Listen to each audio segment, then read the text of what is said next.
un gusto estar acá. Es bastante impresionante estar en este estrado, como verán hay una mayoría femenina, así que tengo una gran responsabilidad en la presentación. Bueno, les quería comentar un poco algunos aspectos de la biotecnología y nuevos alimentos, y sobre todo centrarlo en, ¿qué le podemos llamar a esos nuevos alimentos? ¿A qué llamamos alimentos funcionales? Además de aportar nutrimentos, están aportando una funcionalidad, y vamos a ver un poquito un ejemplo juntos de eso. El contexto de mi charla va a hablarles también de una interacción, o una sinergia, o una cooperación academia-empresa. Acá, ¿me escuchan bien?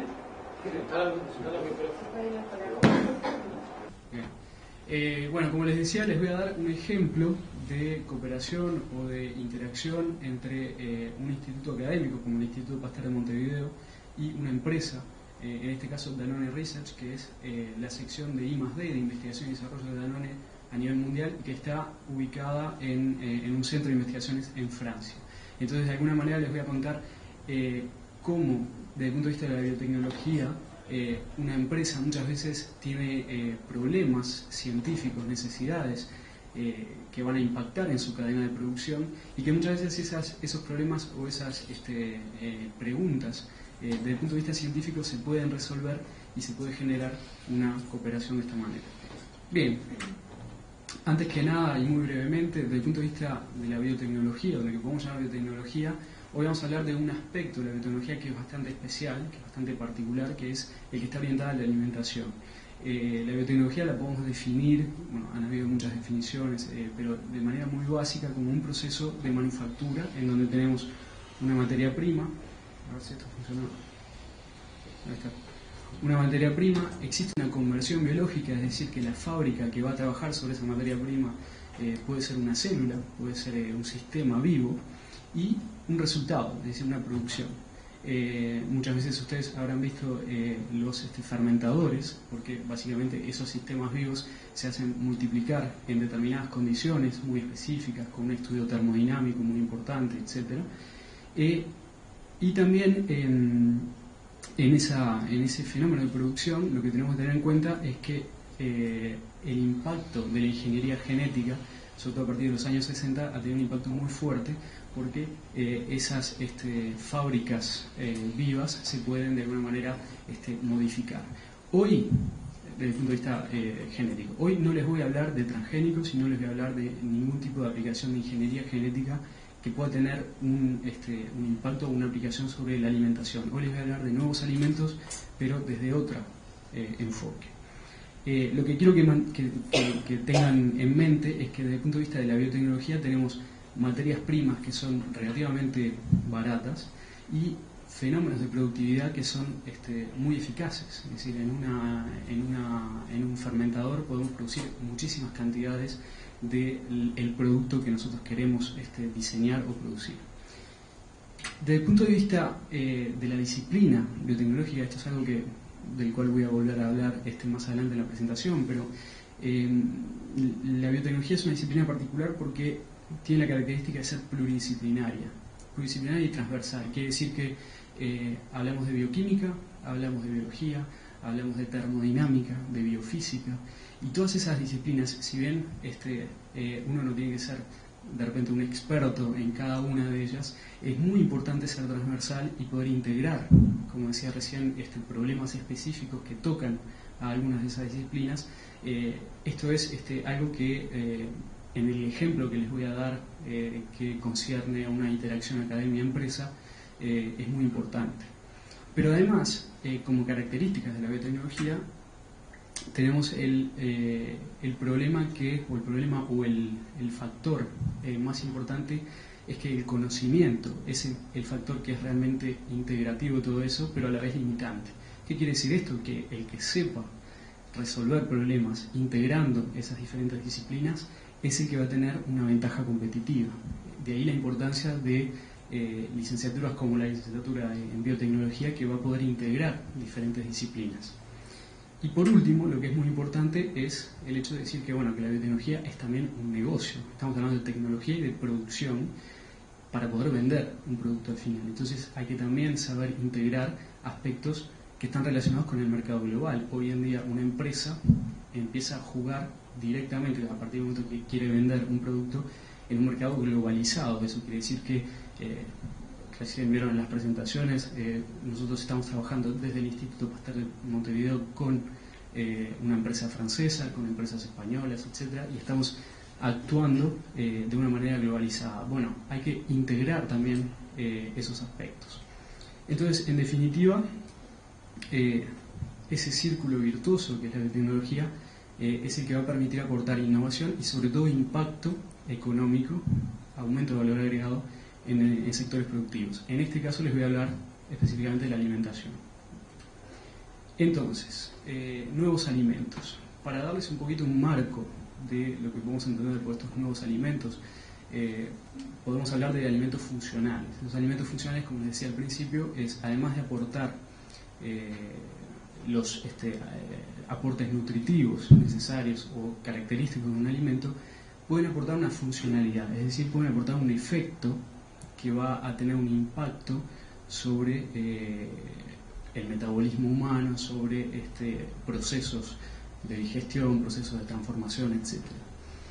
Uno de los ejemplos del cual les voy a hablar hoy es lo que podemos llamar los probióticos o los organismos que cuando los organismos vivos, que son microorganismos, pueden ser bacterias o levaduras, que cuando son consumidos en cantidades adecuadas pueden tener un impacto benéfico en el huésped. En este caso el huésped somos nosotros, los seres humanos, pero pueden también ser los animales, animales domésticos, etc. O sea que hay una diferencia muy neta, y toca un poco también a la primera diapositiva que les mostraba al principio, de no estamos hablando de curar una enfermedad, no estamos hablando de una molécula que va a actuar de manera muy específica en un receptor o en un tipo de célula o para tratar causas de ciertas enfermedades. No estamos hablando de ese aspecto, es decir, no estamos hablando de esta parte de la cura, estamos hablando de la posible prevención a través de una dieta, a través de componentes alimenticios que pueden tener efectos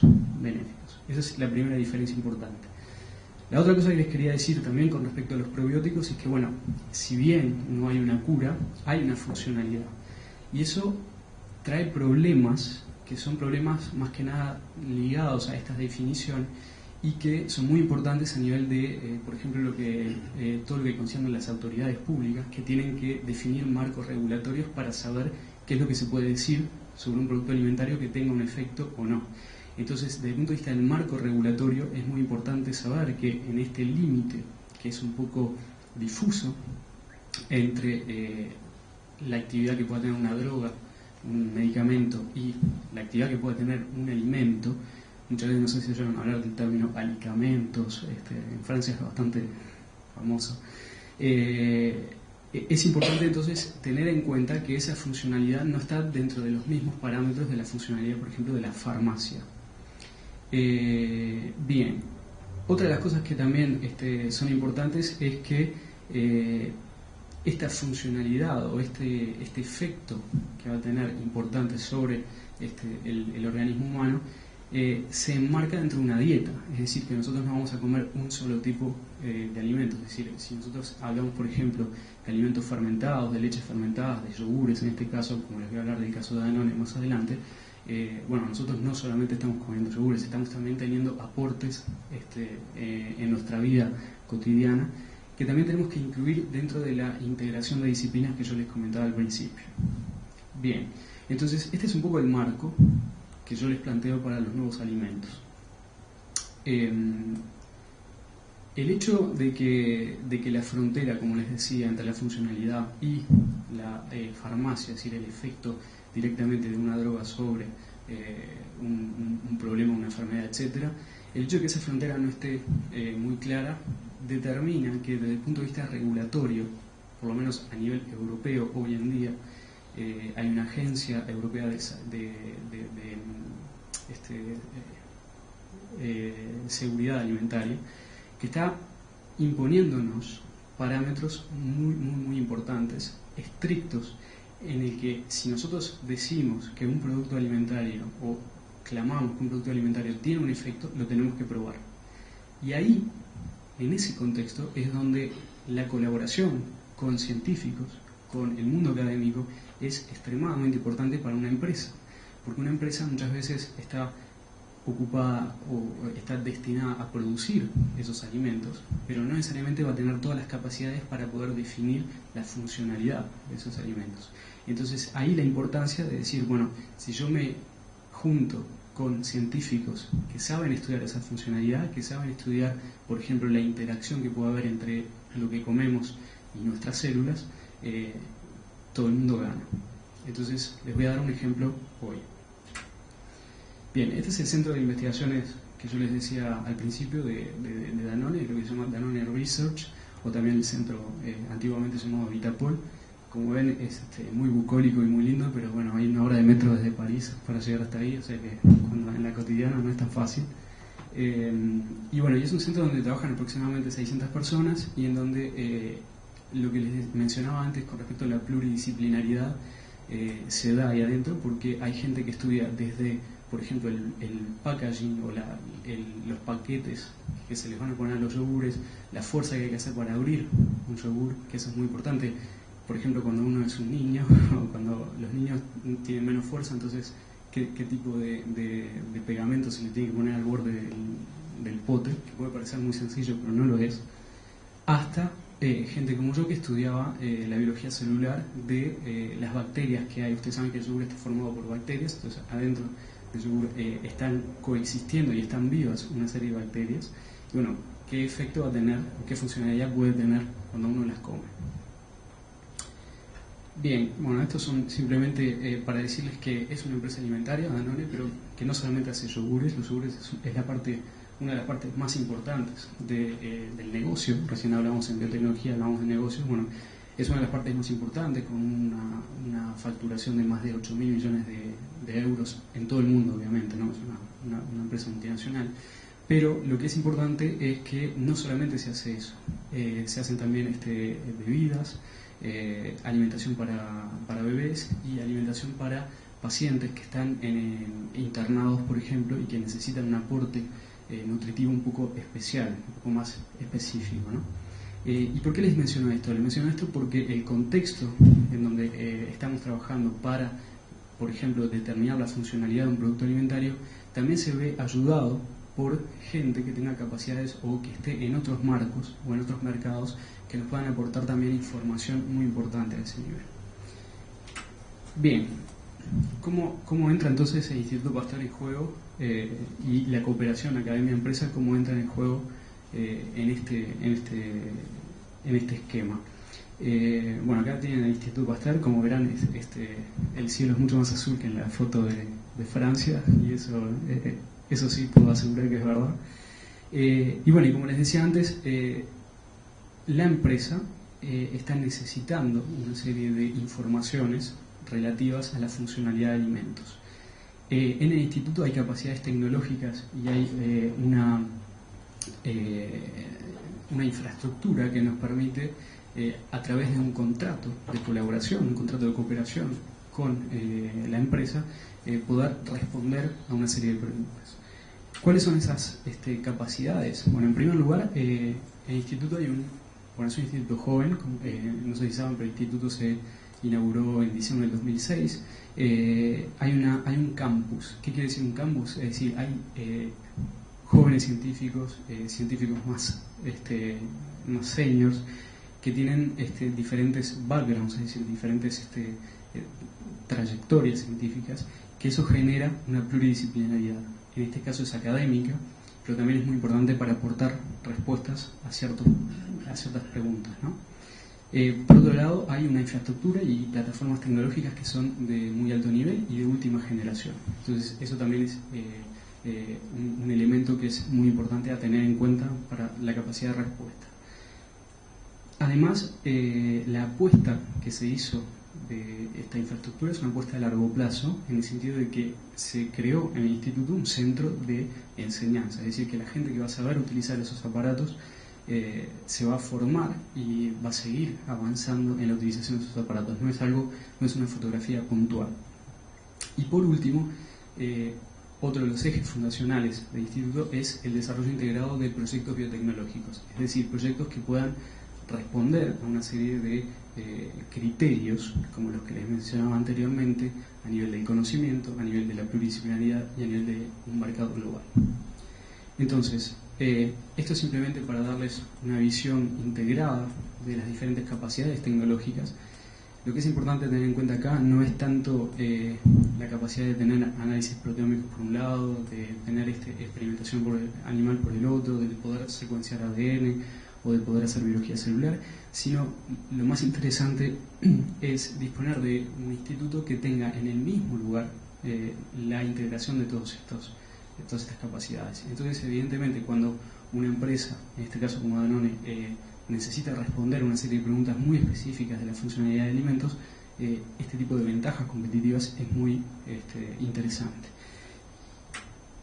Bien, entonces vamos a darles el ejemplo específico de esta colaboración academia-empresa.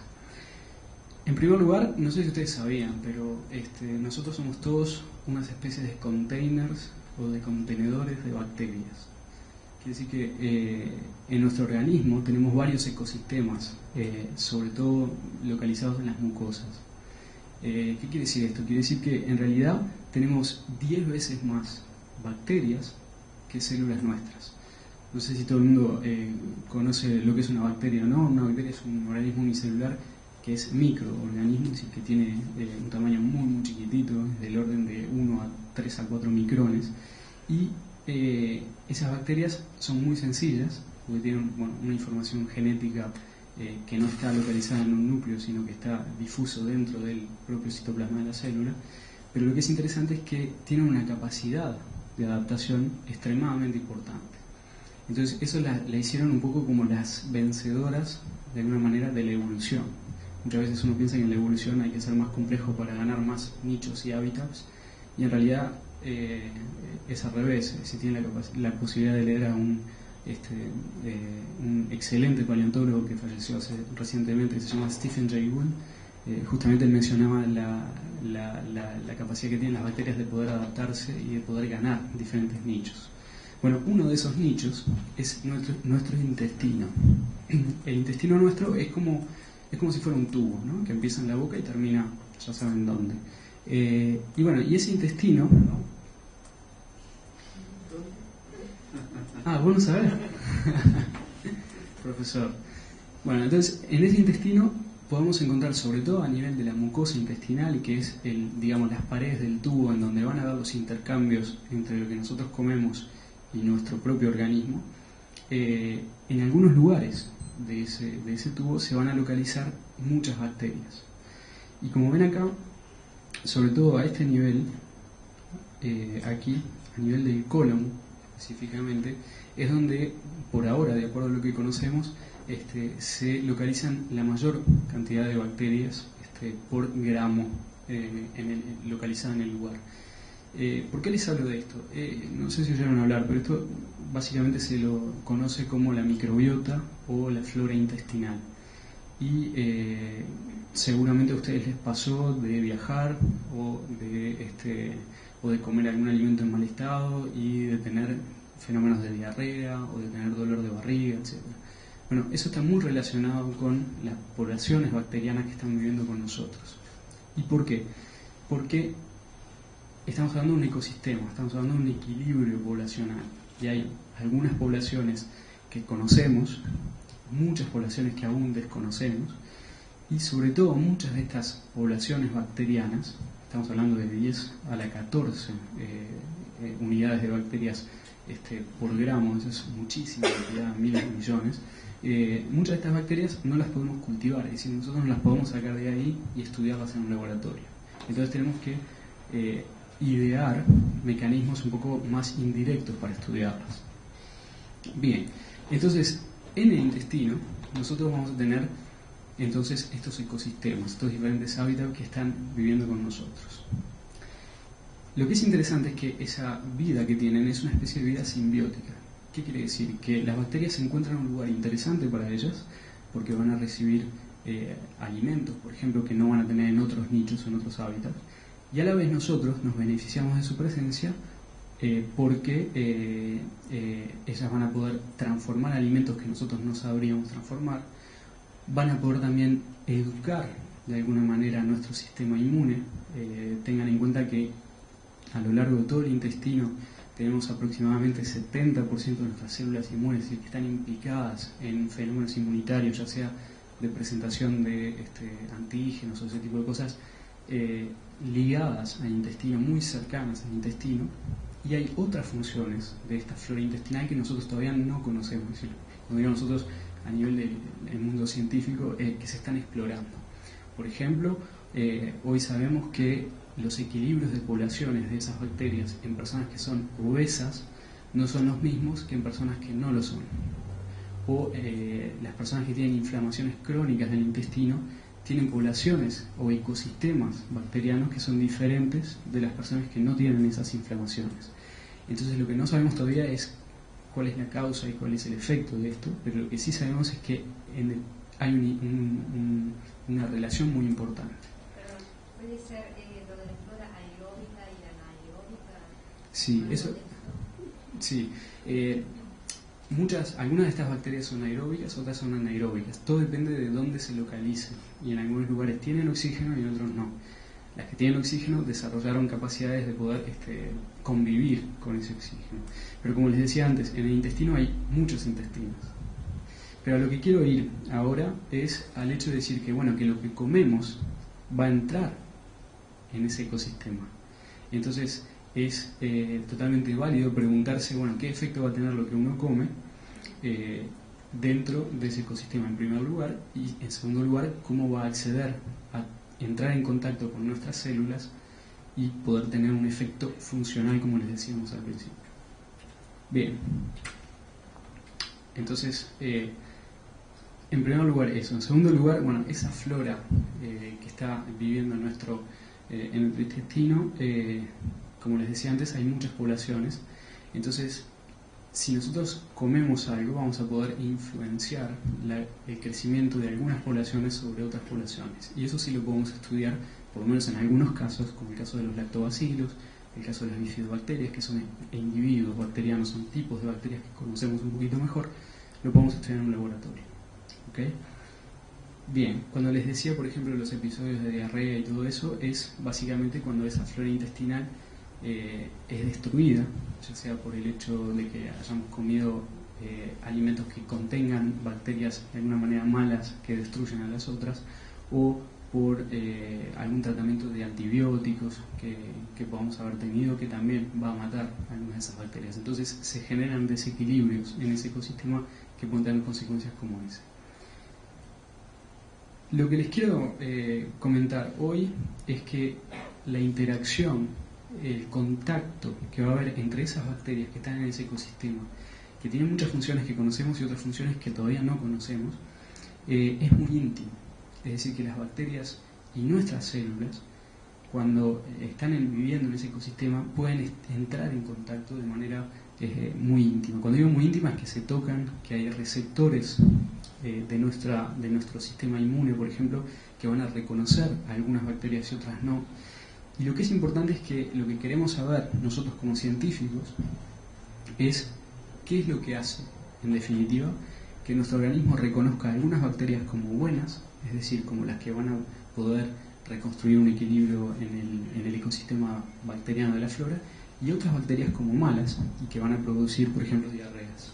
Entonces, este es un tema fascinante de una interfase entre dos mundos, el mundo bacteriano, de esos organismos chiquititos, que como acá ven, en rosado, los colores son artificiales, no se creen que es todo colorido, bueno, no sé, nunca vi, pero bueno. Una bacteria como esta, que es en este caso una bacteria mala, que se llama Escherichia coli, patógena, y una célula, en este caso es un macrófago, una célula humana. Esta es otra foto, pero es una foto un poco diferente porque es una foto directamente del intestino, en donde está mostrando lo que ven acá son microvellosidades, son la extremidad de las vellosidades del intestino, que están de alguna manera, es la pared del tubo que yo les decía del intestino, y lo que ven acá es una bacteria. Como ven, es muchísimo más chica que todo esto, porque imagínense que la célula es muchísimo más grande. Pero lo que es interesante acá es ese contacto íntimo, es decir, ese diálogo que puede haber entre las bacterias y las células humanas. Y a través de ese diálogo, si nosotros podemos hacer artificialmente en un laboratorio que algunas bacterias hablen con algunas de nuestras células en cultivo, por ejemplo, podemos empezar a entender, podemos empezar a modelizar en un laboratorio qué es lo que podría estar pasando en el intestino. Entonces, eso es exactamente lo que les voy a contar que hicimos entre Danone y el Instituto Pasteur. Agarramos de manera muy gráfica un pedacito de intestino en un tubo de ensayo y le pusimos por arriba bacterias. Y entonces lo que dijimos es, bueno, si yo me como estas bacterias, que no sé qué efecto van a tener, ¿el efecto es bueno o malo? Eso no quiere decir que después si me las como vamos a probar ya el efecto, pero por lo menos vamos a orientarnos hacia un efecto que en este caso puede ser interesante. ¿Y por qué hicimos esto? Y acá vuelvo un poco a la pregunta que se hace la empresa que tiene necesidades de responder científicamente y la respuesta que le puede aportar un instituto académico. La respuesta es que, por ejemplo, en el caso de Danone hay más de 3.500 cepas bacterianas que son potencialmente utilizables en productos, pero no saben, o no se sabe, cuáles son las capacidades funcionales de esas bacterias. Entonces es muy importante poder contar con modelos en un laboratorio que respondan a esas preguntas. Esas bacterias, no voy a entrar mucho en los detalles, porque ya sé que me queda poco tiempo, tienen diferentes orígenes, vienen de diferentes lugares, tienen una tradición en la empresa. Pero lo que sí es importante es que lo que nosotros les aportamos como respuesta científica lo hicimos en un modelo como este. Básicamente lo que hicimos es, acá lo que ven son células epiteliales. Epiteliales es un poco las que recubren el tubo, ¿no?, del intestino, que están en un tubo de ensayo. Las cultivamos, eso sí lo sabemos hacer, son técnicas muy clásicas, y por arriba les ponemos bacterias. Por ejemplo, de estas bacterias de las cuales no sabemos qué capacidades tienen. Lo que hacemos es las dejamos hablar, se conocen, charlan. Después de unas horas, en este caso después de 2 horas, lo que vamos a hacer es vamos a nosotros imponer un tema de conversación que nos interesa.